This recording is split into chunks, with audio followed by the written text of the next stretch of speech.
Mas o que que tu quer?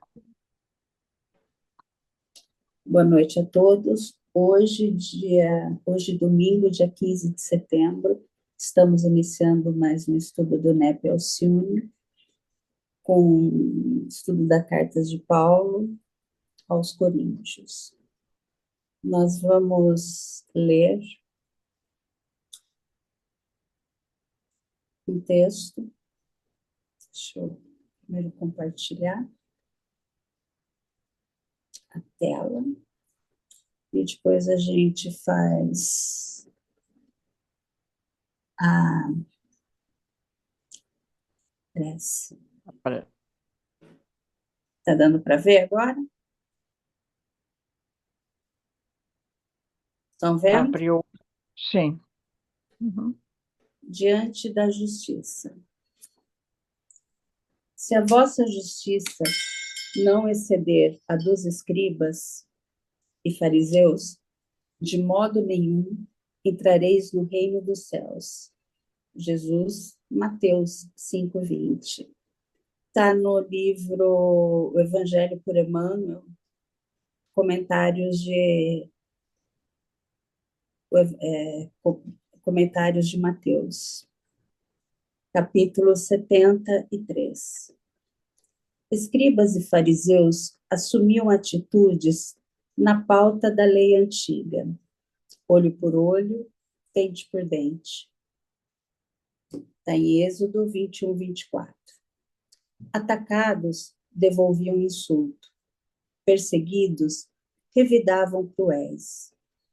Com Jesus, porém, a justiça fez-se a virtude de conferir cada qual o que lhe compete, segundo a melhor consistência.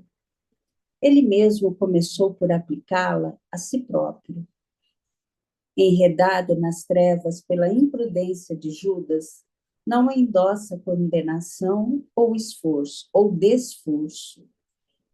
Abençoa e segue adiante, na certeza de que o amigo inconstante já carregava consigo mesmo infortúnio suficiente para chorar. Ainda assim, porque o Mestre nos haja ensinado o amor sem lindes, isso não significa que os discípulos do Evangelho devam caminhar sem justiça, na esfera das próprias lutas. Apenas é forçoso considerar que, no padrão de Jesus, a justiça não agrava os problemas do devedor, reconhecendo-lhe, ao invés disso, as necessidades que o recomendam à compaixão, sem furtar-lhe as possibilidades do reajuste. Se ofensas, pois, caírem-te na alma, compadece-te do agressor e prossegue à frente, dando ao mundo e à vida o melhor que possas. Aos que tombam na estrada, basta o ferimento da queda, e aos que fazem o mal, chega o fogo do remorso a comburir-lhes o coração. Emmanuel.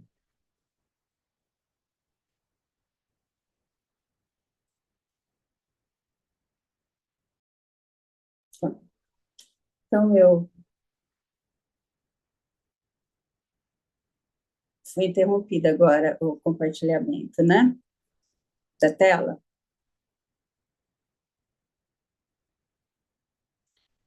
Foi interrompido o compartilhamento da tela? Vocês estão me ouvindo? Então, eu convido vocês Sim. agora a silenciar nossos pensamentos, elevar nossos corações, nossas melhores vibrações. Vamos imaginar o nosso lar, nossos familiares, nossos amigos, nossos irmãos menores, que todos possam ser envoltos em muita luz, em muito carinho, em muita saúde. que essa luz possa alcançar a todos os nossos irmãos que neste momento estão necessitando de cura. Posso encontrar a nossa querida irmã Grace, que também necessita de cura, que ela possa receber o remédio certo, restabelecer a sua saúde e retornar para a sua casa. Que a luz desse estudo também possa alcançar em auxílio a todos os nossos irmãos em situação de incertezas, guerra, medo, dor, tendências ruins, ao nosso planeta, as nossas terras que estão ardendo com fogo. Há tantos irmãos menores que estão sofrendo e desencarnando, aos nossos ecossistemas, biomas, ao nosso ar, que eles possam ser restaurados, encontrar o equilíbrio, e assim pedimos a permissão para iniciar esse estudo com as bênçãos de nossos mentores, os mentores do grupo, da espiritualidade amiga, das bênçãos de Paulo, de Alcione e de Cristo. Que assim seja, graças a Deus. Eu estava com o vídeo fechado. Meus queridos, eu estou aqui, deixa eu ver se eu estou aqui com a Bíblia do Peregrino. Estamos no capítulo 6, versículo 3. Não sabeis que julgaremos os anjos, quanto mais os assuntos da vida ordinária. Tem também os slides, não tem nota de rodapé, da Bíblia de Jerusalém e da Bíblia tradução Frederico Lourenço. Alguém quer ler alguma outra? Ou está bom essas? O que vocês...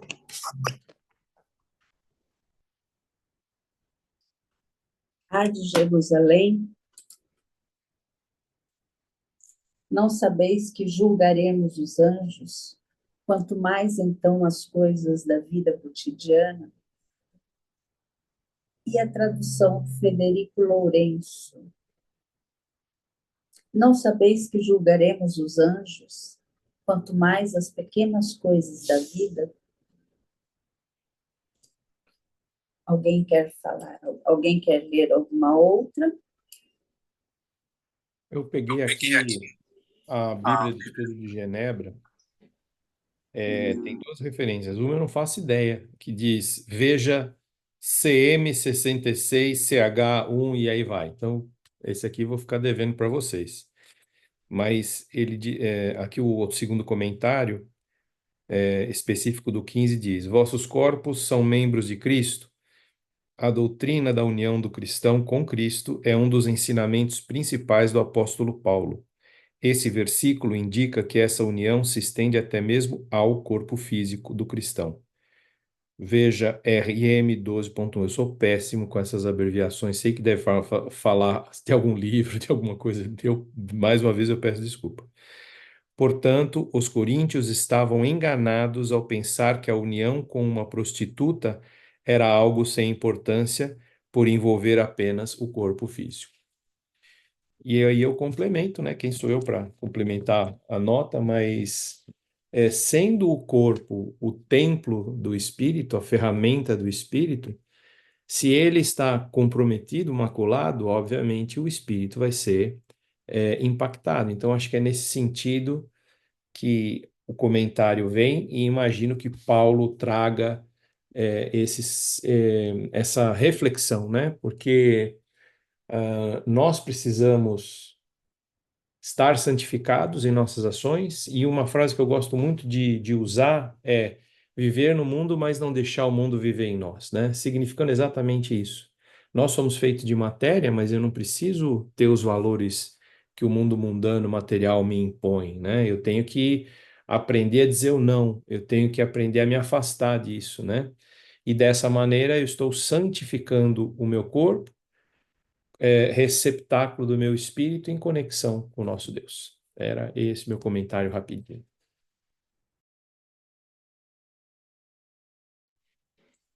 Eu estou aqui com um comentário exegético.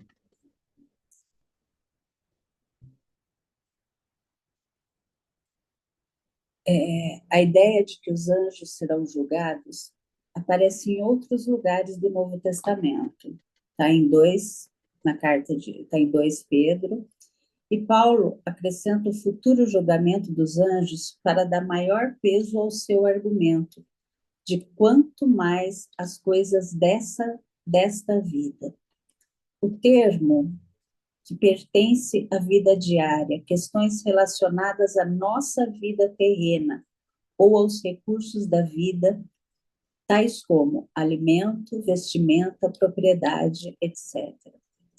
Podemos afirmar, assim, que os santos julgarão o mundo, ou os anjos, ainda que não sejamos informados sobre como ou qual será a nossa participação neste julgamento. A Bíblia é clara ao afirmar que Deus e Cristo serão os juízes. Então, aqui seria nós como administradores dos julgamentos, né? E Paulo, ele começa com um novo questionamento, né? Então, Paulo, ele vem vindo de uma maiêutica, né? De uma série de perguntas, né? Não sabeis que, agora é não sabeis que, né? E isso já se subentende que eles já deveriam estar ciente. Deixa eu ver. Alguém está com a mão levantada? Eu tô. Então é isso aqui. Pode falar, por favor. Não, só para lembrar, né, Silvia, que seu comentário foi lido possivelmente estudiosos evangélicos, né? E não necessariamente reflete o nosso entendimento espírita Sim, sobre um sim, Deus julgando ou Jesus julgando, né? Mas só para a gente trazer isso, deixar sempre fresco na nossa mente que Deus não julga, né? As leis estão criadas, as leis estão na nossa consciência e nós é que fazemos esse julgamento ou não, né? sim, Então, claro, o ponto era só para claro, deixar cada vez mais claro isso para que a gente fique mais à vontade com esse conceito. com esse conceito, sim, claro. Então, Paulo, ele vem com um novo julgamento, com um novo questionamento, né? Não sabeis que, então, dá a entender que eles já deveriam estar cientes da responsabilidade que eles tinham como, como seguidores do Cristo, né? Ele está sublinhando, ele está querendo dizer que aqueles coríntios, eles deveriam entender a responsabilidade e a autoridade que eles possuíam como cristãos. E que o entendimento deles influencia o comportamento e as decisões de todo o grupo na resolução de conflitos, né? É como a nossa decisão, ela vai influenciar em nossos grupos, em nossas famílias. E eu também coloquei uma arte, né, que o Warren, por favor, me corrija, Wiersbe, né? Ele fala que os coríntios, eles tinham tantos dons, isso a gente viu no começo, né? Que era a igreja, era a comunidade que tinha mais dons. Então, eles tinham tantos dons maravilhosos, e por que que eles não usavam esses dons para resolver os problemas? E que nem a gente, quando a gente pensa em dons, vamos agora tentar pensar em algum dom que possa auxiliar na resolução de conflitos. Como com o dom da sabedoria. Conseguiria, Você está fazendo uma pergunta retórica ou para a gente responder? para responder, para a gente pensar sobre isso, né? Eu acho que os dons são conquistas do espírito, resultado dos erros que a gente teve transformados em acertos. Então, isso é um dom, né, para mim. Não é algo milagroso, não é algo que Deus te deu em detrimento ao outro, mas representa a sua caminhada na linha do acerto, né? Então, eu errei, cansei de errar nesse aspecto, decidi tornar isso um acerto e me direciono para essa ponta. Então, veja bem, qualquer dom que a gente cite aqui, nesse sentido, vai nos auxiliar na resolução de qualquer problema, porque significa que nós estamos direcionados para o norte, né? Que é o nosso modelo e guia nos dá. Então, para citar um apenas, fé, né? É, já ouvi muitas vezes por aí que a fé é um dom de Deus, né? Os evangélicos falam muito nesse sentido. Eu não discordo, mas eu acho que é uma conquista, porque quanto mais eu caminho no sentido de entender a, a presença de Deus na minha vida, quanto mais eu consigo aceitar a minha submissão, a minha mansuetude sob a administração de Deus, mais eu confio nisso. E a fé advém dessa confiança, às vezes mais do que em mesmo, às vezes não, todas as vezes mais do que em mim mesmo, mais do que o meu conhecimento, a minha capacidade de trabalho, a minha saúde, porque tudo está por um fio, né? Tudo na minha vida encarnada está por um fio. O meu trabalho está por um fio, o meu relacionamento está por um fio, a minha vida está por um fio, tudo.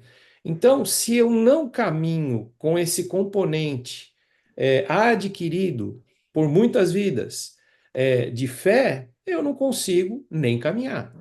E se eu tenho essa fé, qualquer que seja, e veja, e são inúmeras gradações, inúmeros níveis de entendimento de fé, nós somos 8 bilhões de almas encarnadas, mais 20 e tantos, 3 vezes mais o número de espíritos encarnados, dá uns 30 e poucos bilhões, cada um, espíritos encarnados e desencarnados, cada um num estágio único de entendimento e desenvolvimento. Então, não tem comparatibilidade, somos únicos. Mas, quando eu uso essa ferramenta, essa conquista do espírito, para me postar, por exemplo, diante de um problema grave na minha vida, pode ser um problema de saúde, pode ser um problema de perda de emprego, pode ser um problema, qualquer que seja, emocional, isso vai me nutrir da minha sanidade necessária para seguir em frente. Eu não vou me desesperar, eu não vou pensar em me suicidar, eu não vou me revoltar, eu não vou achar que Deus está contra mim, e aí vai. Então, qualquer que seja a lista que a gente traga aqui, sempre vai nos ajudar. Essa é a minha visão. E você acha que esse componente adquirido, quando você desencarnar, você vai carregar com você? Eu não acho, eu tenho certeza. Então, Porque é a conquista do espírito, é então, isso que vai me acompanhar. Por isso que eu falei que a gente vem adquirindo hábitos exatamente. negativos, transformado em positivos e pum, virou conquista. Então, Eternamente vai estar comigo. é exatamente isso. E nesta comunidade de Corinto, ela era conhecida como a comunidade que mais tinha dons. A Bíblia me parece que lista 6 dons, e, se não me engano, e na comunidade era encontrado muito mais. Isso nós estudamos, acho que era no primeiro ou no segundo capítulo. Boa noite, Carlos, tudo bom? Então, se eles tinham tantos dons assim, como é que eles não conseguiam resolver problemas pequenos? Então, é esse o ponto que Paulo traz agora. Por isso que ele traz essa pergunta agora no começo. Vocês não sabeis que... Então, essa pergunta que ele traz logo no começo, relembrando eles, como é que vocês sabem, vocês não sabem? Então, é como se fosse um presta atenção. Vocês já sabiam disso, vocês era para conseguir resolver isso. Então, se eles tinham o dom da sabedoria, era para eles ter uma compreensão mais profunda das situações e encontrar soluções que trouxessem paz e restaurassem aqueles relacionamentos, fornecendo conselhos mais justos, conselhos mais equilibrados. Se tivesse, quem tivesse o dom do discernimento, de saber o que é o certo, saber o que é o errado, ia saber distinguir entre o que é as coisas de Deus, o que não era, e ajudar a identificar as raízes dos problemas e evitar mais mal entendidos ou decisões erradas. O dom de encorajar as pessoas. Então, cadê aqueles que tinham esse dom de encorajar, de levantar os outros? Por que eles não estavam ali resolvendo o problema? Então, é isso o que Paulo vem falar. Quem tivesse o dom da misericórdia, por que não ia tentar apaziguar? O dom da liderança. O líder ali, em vez de deixar levar o problema para fora, por que não chamou? Opa, vem aqui, vamos resolver, vamos tentar resolver. Então, aí eu pergunto também, e os nossos dons? Como que a gente pode auxiliar? Então, que nem você trouxe da fé, que nem que nem eu perguntei, né? O que eu acho que quando eu desencarnar, o que eu acho que eu vou levar daqui? E isso, o que eu vou levar, o que pode me auxiliar em ajudar os outros, em ajudar os nossos conflitos internos, os relacionamentos diários, na resolução dos problemas, dos nossos conflitos, dos conflitos maiores. Por favor, quem está com a mão levantada? Eu, né? Se não Vera. é, se não é o Vera Jaime, e é a Vera, Marineide. não tem jeito. É Vera e Marineide. Isso. Eu estava pensando aqui, fiquei pensando uma coisa, e o Jaime falou um troço, você agora puxou. Cara, Coríntios não está nada diferente das casas espíritas de hoje. Eu acho que até hoje está pior o negócio, porque a gente tem mais conhecimento, mais condições de captar, de entender, e ainda pisamos na bola. Intelectualmente, a gente sabe muita coisa, mas a gente não consegue praticar tudo, ainda pisa muito na bola. Uma coisa que eu estava pensando quando o Jaime fez a leitura dele, né? da união com prostitutas, não sei o quê. Não é só. E eu acho que até na época já se falava disso. O contato, a relação sexual tem muito energia. E qual é a energia gerada nesse momento, nesse comprometimento, nessa relação? É igual o espírita hoje. O espírita sabe da obsessão, sabe que os desencarnados estão, mas assim, dentro do nosso pensamento o tempo todo, sabe que nós somos energia, que geramos energia, que absorvemos energia, e mesmo assim ainda nos portamos como quem não tem aquele conhecimento.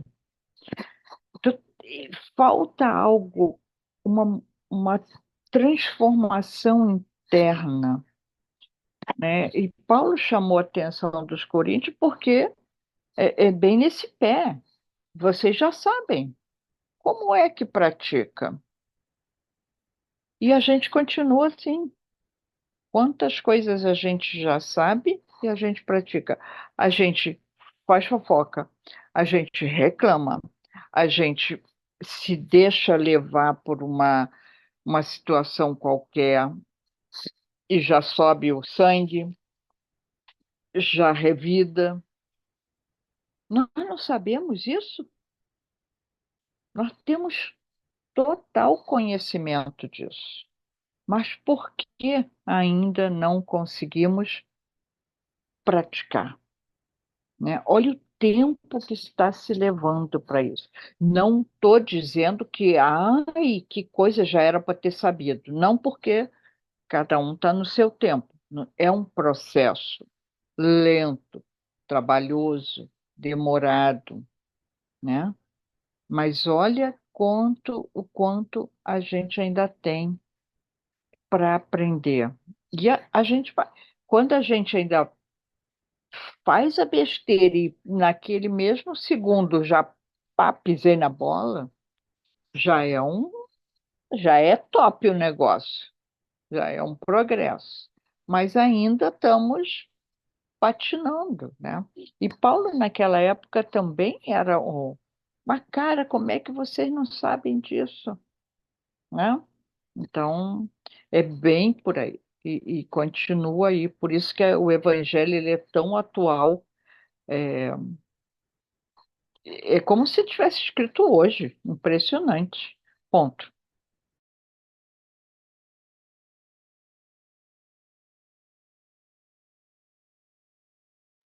Sou eu? Gente, eu tô com medo. Mas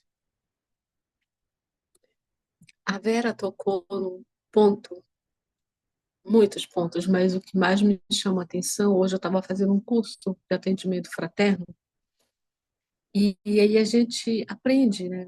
Aprende no curso, nas capacitações, aprende nas leituras, traz, traz porque a nossa memória, ela faz com que a gente rememore, né, o que a gente já adquiriu em outras encarnações, seja de positivo, seja de negativo.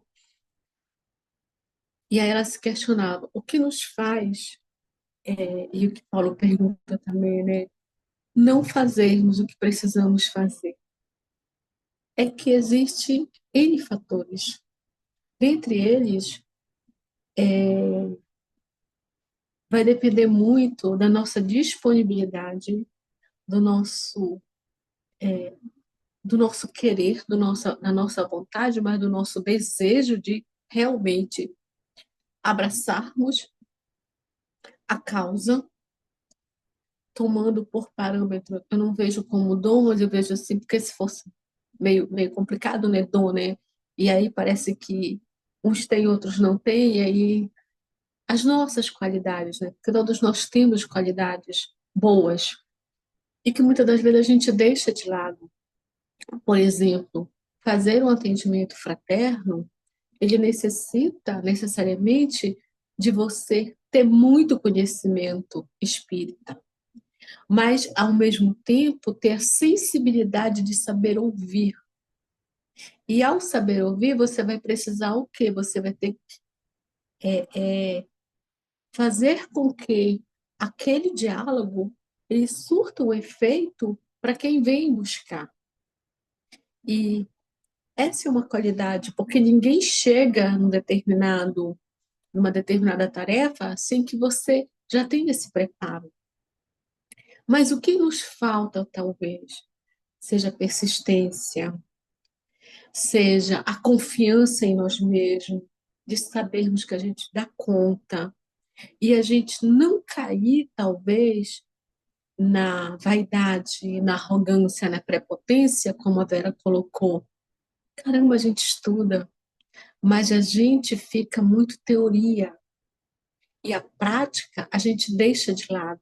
Porque fazer o bem é tão simples, é tão leve, é tão gratificante, mas a gente quer fazer esse bem, mas a gente esquece que a gente dá com essa mão e não precisa receber com essa, mas a gente quer isso.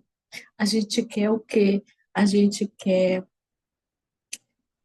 que as pessoas retribuam para a gente, seja com uma palavra, seja com gesto, seja com elogio, e aí a gente acaba caindo em uma situação que só nos faz enfraquecidos daquelas qualidades que nós viemos, que nós podemos fazer, que a gente pode transformar uma coisa, uma dificuldade do outro com uma palavra, com uma oração, com um pensamento positivo, com um direcionamento.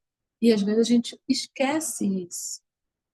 Porque se a gente fosse olhar para as nossas mazelas anteriores, que eu acho que é o que o Paulo vem chamando a atenção da gente, Jesus ele sabia das nossas imperfeições, das nossas dificuldades, mas ele não apontava isso. Mas a gente acaba se apegando a esses aspectos que tem nosso, porque daqui nós temos qualidades, mas nós temos também defeitos. Às vezes a gente se apega mais no defeito do que a qualidade. É por vaidade? Às vezes eu digo que até é mesmo, porque muitos de nós, eu até me coloco, somos falsos humildes. Somos falsos pessoas que querem sim ser elogiada, querem sim aplauso. E E às vezes não veio nessa encarnação para ser aplaudido, não veio para ser elogiado. Ele vai fazer sim, porque ele precisa se redimir, porque ele precisa fazer a parte dele. E tudo bem que não vai ter ninguém que vai dizer: Ó, oh, Silvia, maravilha o teu encontro de domingo, amei esse trabalho. Mas gostamos, mas talvez a nossa pequenez não faça com que eu seja capaz de elogiar o trabalho do outro. Porque a inveja ganha dentro daquele aspecto de bondade que eu tenho, de qualidade que eu tenho. Então, eu acho que a gente fica nessa zona meio que nebulosa, que às vezes a gente esquece de dar voz para aquilo que a gente tem de bom. Por quê? Porque fica difícil. E eu me coloco assim como professora de uma universidade pública. Hoje eu estava até falando com uma outra professora, eu falei, meu Deus, como meus alunos são ingratos. Chegaram novos professores, parece que eles esqueceram da gente. Olha eu querendo reconhecimento. Olha eu querendo ser valorizada. Mas, de repente, desencantaram comigo. E aí? Qual o problema? Assim é no centro espírita. Quando a gente tem cargos, quando a gente assume determinadas funções, a gente parece que esquece que alguém chega lá no centro espírita e precisa só, às vezes, de um abraço ou de um colo do nosso lado. E a gente já vem doutrinando, doutrinando, doutrinando. Né? Aí, quando ele pergunta assim, né, cadê esses dons de vocês? Onde ficou? Jogou para debaixo do tapete? Esqueceu o que você já conquistou? vai fazer aquilo que o Santo Agostinho chama a atenção da gente, vai fazer uma reflexão, que aí talvez você lembre disso, que a gente esquece muitas das vezes. Enfim, são eles problemas. E eu passo para o Jaime, que era ele que estava na vez, depois de mim. Eu vou continuar comendo aqui, me perdoe. Bora! Primeiro, a Vera colocou pontos importantes, né? E quando a Silvia estava falando dessa questão de Coríntios, eu trouxe por presente exatamente a mesma conclusão. Não mudou nada. Passaram-se 2000 anos e nós continuamos agindo do mesmo jeito, né? E a Vera colocou isso, né, de uma maneira bem clara para todos nós. E a minha contribuição é no seguinte, né? Por que que a gente sabe e a gente não age? Porque o saber é diferente do agir. O saber faz parte do conteúdo intelectual. O agir faz parte da instalação da moral oriunda do poder da capacitação intelectual. Eu tenho usado bastante isso nas lives que eu tenho feito, que é o seguinte: a gente sabe, né, naquela figura básica, que o intelecto e a moral são duas asas que juntas vão elevar o espírito. Se eu tenho só uma asa batendo, eu vou ficar em círculos, qualquer que seja ela. Na minha percepção, né, eu entendo que nós estamos nesta fase hominal para a gente desenvolver e dominar o intelecto e a razão. Por quê? Porque é legal ser inteligente, porque eu tenho uma capacidade de memorizar obras espíritas e citar? Não, por um motivo bastante óbvio. Porque tudo que a gente fala da moral é abstrato. Quando a gente fala de amor, isso é um conceito abstrato. O amor é abstrato. Não existe um pé de amor que você vai lá e colhe um fruto do amor e fala, isso aqui é o amor, gosto do amor. Não, é abstrato. Tudo na moral é abstrato. Se eu não tenho o intelecto devidamente ampliado ou devidamente preparando a infraestrutura para que a moral se instale, isso não ocorre. Então, essa situação de que o intelecto vem antes da instalação da moral, eu estava procurando aqui, enquanto a Mari estava falando, isso está no Livro dos Espíritos, na questão 780. Eu ouvi dizer que estava aqui e achei. Tem outros lugares, né? Mas acho que reflete bem o que a gente está falando aqui. Na questão 780, a pergunta é: o progresso moral acompanha sempre o progresso intelectual? A resposta é a sua consequência, mas nem sempre o segue imediatamente. Se é a consequência, vem depois. Então, para mim, o meu entendimento, o meu humilde entendimento sobre isso é: nós precisamos desenvolver intelecto. E veja, desenvolver intelecto não é fazer faculdade, não é saber de cor as obras, não, é raciocinar, é exercitar o raciocínio. Outro dia eu fiz um comentário que as pessoas não gostaram muito, mas eu vou trazer aqui. Se vocês não gostarem muito, exerçam a sua fraternidade em relação a mim. Eu não tenho conteúdo espírita, porque eu comecei faz, sei lá, 3, 4 anos no espiritismo. Então, eu não li 0,1 livro que vocês já leram, né? O que eu já li, e várias vezes, é o Evangelho, o Livro dos Espíritos. Eu estou mais focado no Pentateuco. E ainda não cheguei tudo, hein? Ainda não li o Livro dos Médiuns inteiro, ainda não li o Gênesis inteiro, e aí vai. Mas conheço muita gente que já leu várias vezes inúmeras obras. Só que se você lê inúmeras vezes inúmeras obras, isso não significa absolutamente nada. Porque isso é só informação. Informação é diferente de conhecimento. Conhecimento é um processo. A informação é o primeiro passo do processo. A gente ouve isso de Alcione, né? Conhecer, meditar, sentir e viver. É esse o processo. Conhecer é o primeiro passo. Então, eu abri a internet, passei 20 horas assistindo lives, assistindo palestras e tudo mais, mas eu não pensei sobre aquilo. Aquilo não virou informação, aquilo não virou uma conquista do espírito, aquilo é só informação. E respondendo a Silvia, se eu bater com as 10 hoje, isso tudo fica. Eu não levo comigo, porque eu não processei aquilo. O processar significa conhecer, aí eu trago para a minha visão de conhecimento. É a partir desse momento que eu fiquei consciente de algo. Aí eu preciso meditar sobre aquilo. Bom, aquilo é válido ou não é para mim? Diante do meu escopo moral pequenininho, isso vai agregar, isso vai conflitar, isso vai diminuir. E se conflitar, como é que eu resolvo? Esse é o meditar, raciocinar, pensamento crítico, fé crítica. É esse o exercício de dominar a razão. Aí eu preciso ainda concluir esse processo. E se eu dediquei esse processo para o caminho do vou incorporar na minha vida, eu preciso treinar infinitas vezes, porque eu venho de um processo de vidas fazendo algo enganado, que me evitou de, primeiro, perceber algo, né, que deveria ser revisto e aplicar aquilo. E ainda hoje, num outro grupo, eu estava comentando isso. Quando a gente vai plantar, não é só jogar semente, basta lembrar da parábola do semeador. Se eu jogar semente por aí adoidado, vai cair em terreno pedregoso, vai cair debaixo do espinheiro, vai também cair em terreno fértil. Mas o uso da razão para mim significa vamos preparar o terreno.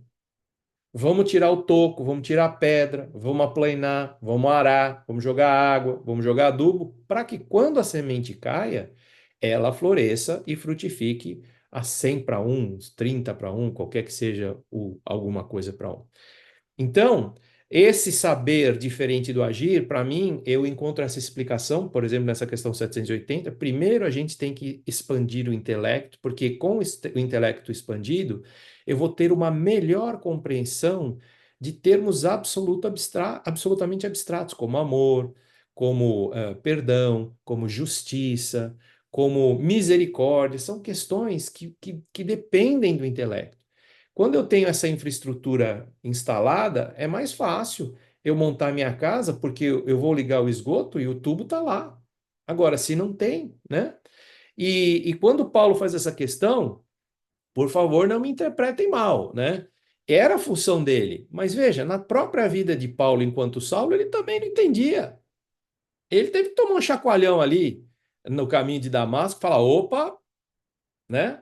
Então, eu não vejo maldade de Paulo, eu vejo, ao contrário, eu vejo o esforço dele em dividir a visão que ele teve vindo direto de Jesus. Teve que interferir na vida dele para que ele mudasse. Olha o chacoalhão que Saulo tomou, né? Depois entrou no eixo. Então, a resposta ao Paulo é: o pessoal ainda não está ligado nisso, mas isso não diminui nem o esforço, nem a assertiva de Paulo em querer trazer esse pessoal que se diz discípulos, ou seja, aqueles que seguem a disciplina de Jesus, e estavam fora do caminho. Então, a minha análise passa por aí. Eu acho muito, extremamente importante ampliar o intelecto. Intelecto é diferente de conhecimento. Desculpe, de informação. É aquisição de conhecimento. Mas veja, conhecimento não é o conhecimento formal. Não é o conhecimento de, eu sei de cor todas as obras. Não. É o conhecimento que vai te transformar. Muitas vezes é o autoconhecimento. É o conhecimento de si. Onde estão as minhas máculas? Onde estão os meus buracos que eu preciso tirar esse estoco para a semente cair certinho, né? De novo, é só uma visão minha, particular. Não imagino que eu esteja certo 100%. Não imagino, não. Tenho certeza que eu não estou 100% certo. Mas é através das nossas pequenas facetas e pequenas particularidades que a gente vai compondo uma verdade maior. Espero ter contribuído. Obrigado.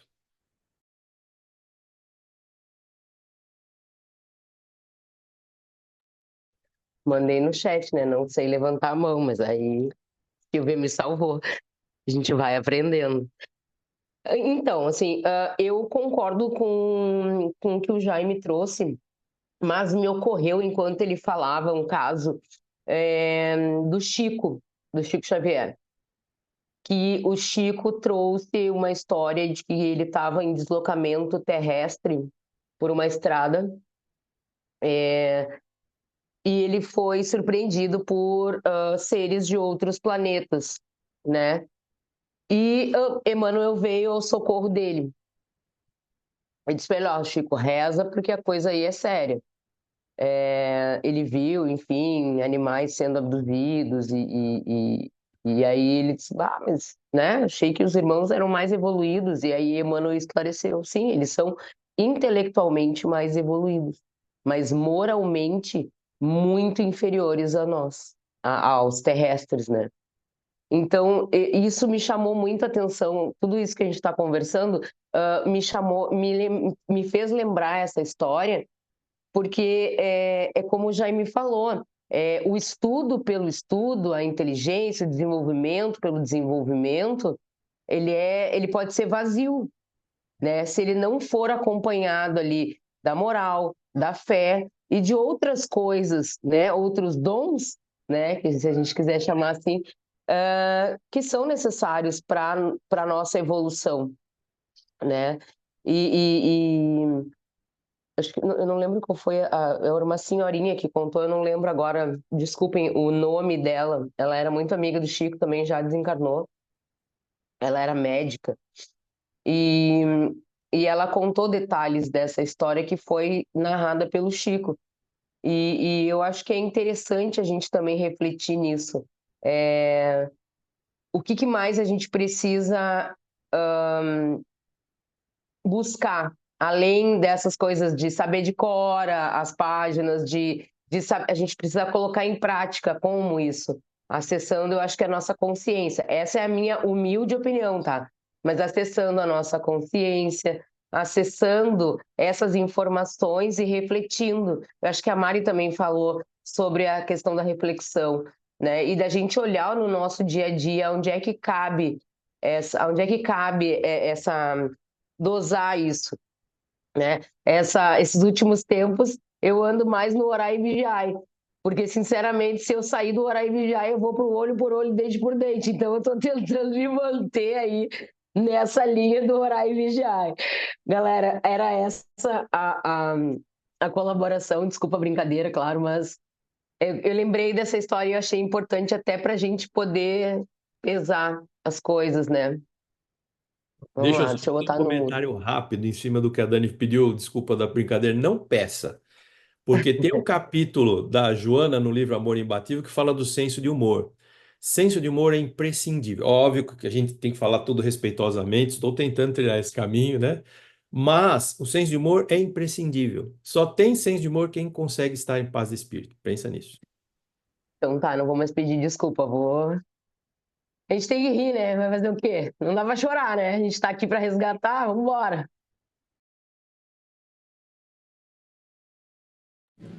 Isso é muito bom, o senso de humor da Joana. E lá no começo, né, no texto de harmonização, Emmanuel, ele nos traz, né? Com Jesus, porém, a justiça fez-se virtude, de conferir a cada qual o que lhe compete segundo a melhor consciência. Então, isso nos traz, né, que nós ainda somos fortemente influenciados pelo materialismo e diante de qualquer prejuízo, nós tentamos nos revoltar e reivindicar os nossos direitos. No entanto, essa lição e tudo que nós estamos aqui conversando, né, a gente vai refletindo as nossas posturas. Será que vale a pena, né, para guiar as nossas vidas? Vale a pena a gente guiar pelas leis humanas, né? Não vale. É a lei divina, né? As leis divinas. Ou será que já estamos prontos para encontrar nos ensinamentos de Cristo uma nova maneira de enxergar e viver este mundo? A gente não consegue. Será que a gente já consegue se dispor ao sacrifício, à renúncia e a praticar a misericórdia diante das falhas dos outros? É outra. Aí é o dom da misericórdia, né? É o dom da misericórdia. E a Candice Gunther, é uma espírita que eu gosto muito, ela vem falar que Jesus, porém, inaugura novo tempo para a justiça humana. Ele exemplifica o amor, a humildade, o sacrifício e a liberdade. A justiça humana, então, ganha um novo parâmetro com Jesus, né? Para pautar suas decisões, mas apenas quem conhece Jesus será capaz de praticá-lo. Então, quando a gente conhece Jesus, a gente é capaz de praticar essa justiça. E Jesus fala dessa nova justiça aos discípulos. E Emmanuel comenta o versículo nos auxiliando a compreender melhor as intenções de Paulo neste chamamento aos cristãos de Corinto. Ela fala para finalizar. Então, esse diante da justiça que a gente leu no começo, é de acordo com a nossa melhor consciência, né, que a justiça vai fazendo-se virtude, né? E deixa eu pegar algum outro texto que eu trouxe também.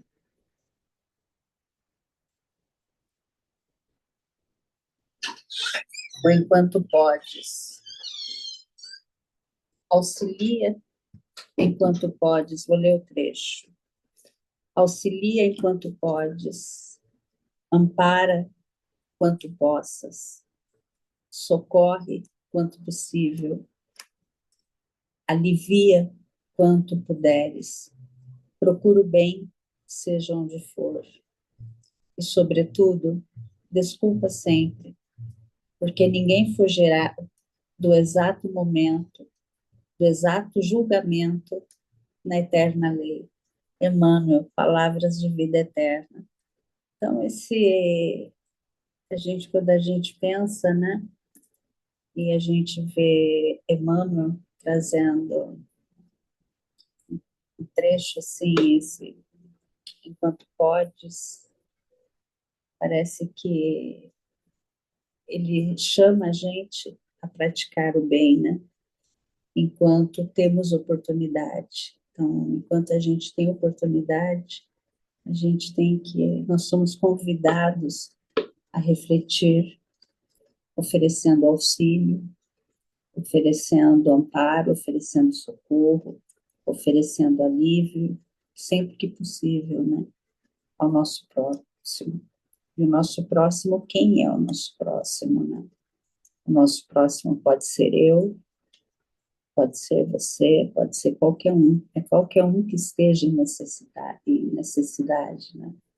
Eu posso estar em necessidade, o Jaime pode estar, a Vera, qualquer um. Às vezes é uma dor, às vezes é uma necessidade física, uma necessidade moral, uma necessidade de sofrimento, e a importância da gente sempre procurar o bem, né? Sempre desculpar, da gente sempre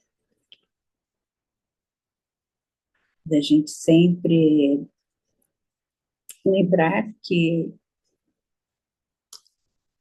o julgamento, né, ele não é, o julgamento é da nossa própria consciência, né, a nossa própria consciência que vai julgar quando a gente vai ter a prestação de contas, né.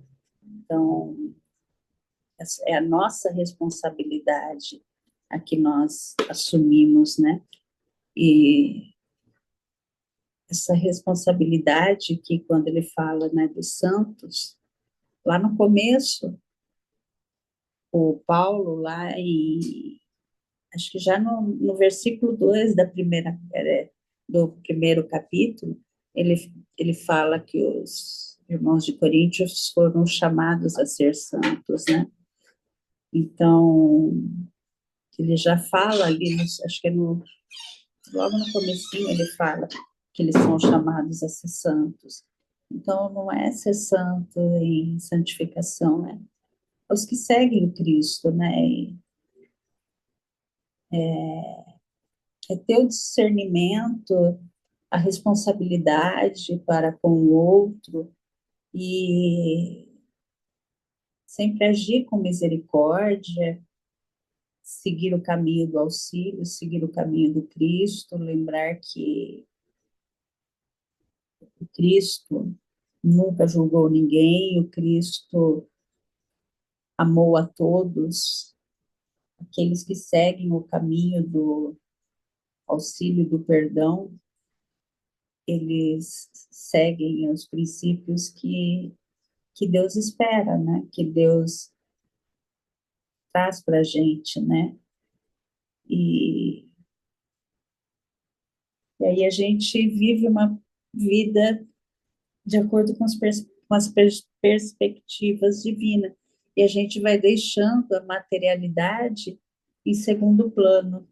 A gente vai aprendendo a viver conforme a vida com que Cristo desejou para todos os seus irmãos, né? E a gente, quando a gente vai, que nem, quando a gente vai analisando essa questão da justiça, né? E, e a gente vai analisando uma compreensão mais profunda sobre a responsabilidade que nos é conferida como filhos de Deus, né? E essa é uma... Quando a gente começa a pensar na responsabilidade que é, parece que dá até um medo, né? Parece que a gente tá num abismo até, né? Nossa, como eu estou distante, né? Nos leva até, parece que uma introspecção, né? Que ao- parece que a gente está numa caminhada longa, né? E cheia de desafios, e julgar os anjos, né? Quando fala assim, não se trata de uma autoridade conferida, né? Mas sim de é muito mais do que a gente possa imaginar, né? Nós somos convocados a crescer em amor, a crescer em discernimento, a começar a aprender a discernir o que é o certo, o que é o errado, uma justiça que transcende o julgamento, livre de preconceitos, livre de como fala, livre de moralidade, e tentar guiar por uma justiça divina, né? E não é não é o rigor da lei, né? Porque isso a gente não imagina que a gente está apto, mas usar da compaixão, tentar olhar através do ponto de vista do Cristo, né? A gente tentar olhar pelo perdão. Jesus, ele tem nos ensinado, né? A gente, quando começa a estudar o Evangelho, a gente começa a compreender o perdão do Cristo, né? O julgamento do Cristo, que não é um ato divino que deve ser exercido com pureza do coração, com o coração limpo, de compreender a dor do outro, que a gente estende a mão ao invés de apontar o erro, apontar o dedo. Então, é um exame sincero da nossa vida, né? Da nossa própria condição humana. da nossa própria condição, como que a gente pode estar apto a julgar alguém, né? Se a gente já está, será que a gente já está apto a perdoar nosso irmão, perdoar o irmão que nos ofende, perdoar quando a gente se sente ofendido, quando a gente se sente que alguém está que alguém está entrando nos nossos direitos, né? Então, é um como exercer essa autoridade, né? Como exercer esse esse julgamento. Acho que fica esse como exercer, como reconhecer e a gente ter o domínio, ter o discernimento nas nossas próprias escolhas, nos nossos próprios atos de bondade ou de indiferença, né? E a gente acha que não, mas como a gente ainda tem essas atitudes, né? Como a gente ainda tem atos que porque a gente vive um mundo repleto de desafios, onde o julgamento está sempre à prova. O julgamento bate na nossa vida a todo momento, né? A crítica, a condenação sempre parecem ser a norma, né? A gente liga a televisão, está exposto a tantas notícias que automaticamente já vem um julgamento antes de ouvir todos os pontos de vista, né? Mas como que é? A gente está seguindo a Cristo, né? Como que, se a gente está sendo chamado a ser essa luz no mundo, a gente está sendo chamado a ser diferente. Então, se a gente está pleno domingo aqui, a gente está tentando ser diferente, né? Nós estamos sendo chamados a praticar uma justiça que é uma justiça revestida de amor, que compreende antes de condenar, então que a gente possa pensar nisso, né? Compreender antes de condenar.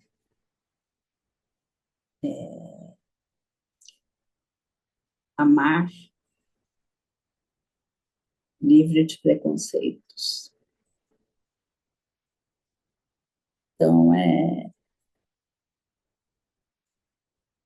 acho que essa questão de julgar os anjos é mais nos chama a uma profunda humildade, né? Porque aquele que julga, em primeiro lugar, deve ter conhecimento da dor do julgamento, porque você julgar alguém deve ser muito cruel.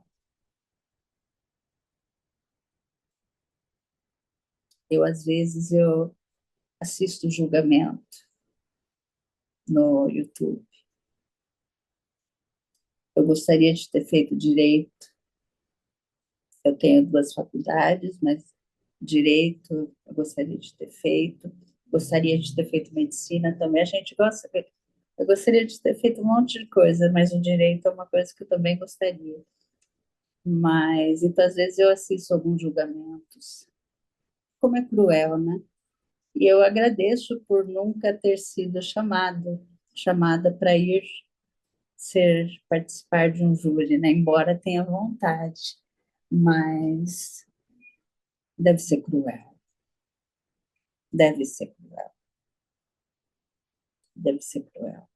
Mesmo nós temos o Jaime, que é advogado, né? O advogado, todo mundo merece uma defesa. E todos merecem o perdão. Então, que a gente possa ter esse coração de amor, que a gente encerrando esse estudo, que a gente possa ser um coração mais aberto à compaixão, né? Uma mente mais disposta ao entendimento, a uma vida mais comprometida com uma justiça que edifica, que constrói. Beijos, Vera. Que constrói pontes em vez de construir muros, né? Que a gente possa destruir os muros e que nos prepara para que a gente possa exercer o papel que nos foi designado com a mesma sabedoria e o mesmo amor que a gente vê em Cristo. E é isso. Alguém tem alguma consideração final?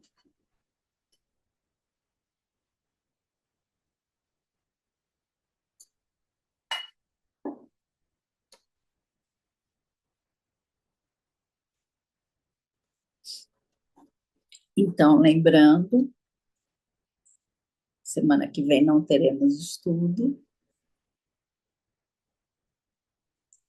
Retornamos dia 29, ao que tudo indica, com o estudo de plenitude e evangelho, estudo da Vera.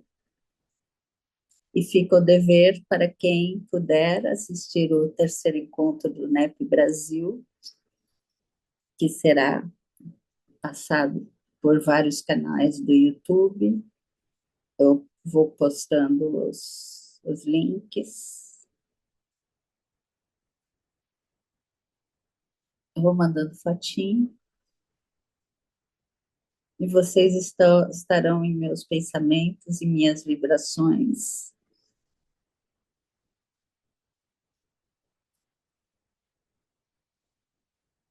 Alguém quer fazer a nossa prece?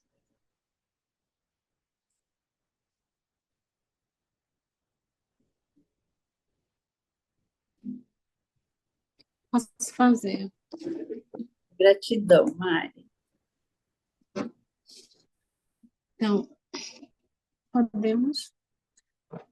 Eu os convido a fechar os olhos, não por imposição, mas como forma de nos sentirmos mais conectados, mais serenados, mais focados. Se for possível, faça uma respiração diafragmática bem forte, para que o nosso cérebro consiga captar as benfeitorias do alto. E com essa conexão, pedimos permissão à espiritualidade desse estudo, aos nossos mentores espirituais, para encerrarmos esse momento e agradecermos pelas intuições, pela ampliação dos conhecimentos, mas, sobretudo, pelo amor que dedica a cada um de nós. Que nos nossos lares, a espiritualidade do alto possa fazer uma asepsia em cada cômodo, aplicar um passe dispersivo, se assim for nossa necessidade, em cada um que habita os nossos lares. E em seguida, aplicar um passe revigorante, nos tranquilizando, nos harmonizando conosco mesmo e, acima de tudo, fazendo com que consigamos nos conectar com a nossa essência maior, com a nossa luz divina. Assim, nos despedimos com esse sentimento de gratidão e pedimos, se for possível, que fique conosco, não só hoje, mas em todas as nossas noites e dias, nesta encarnação e em outras encarnações. Ser conosco hoje, agora e para todo sempre.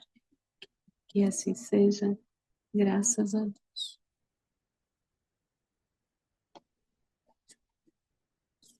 Deus nos abençoe.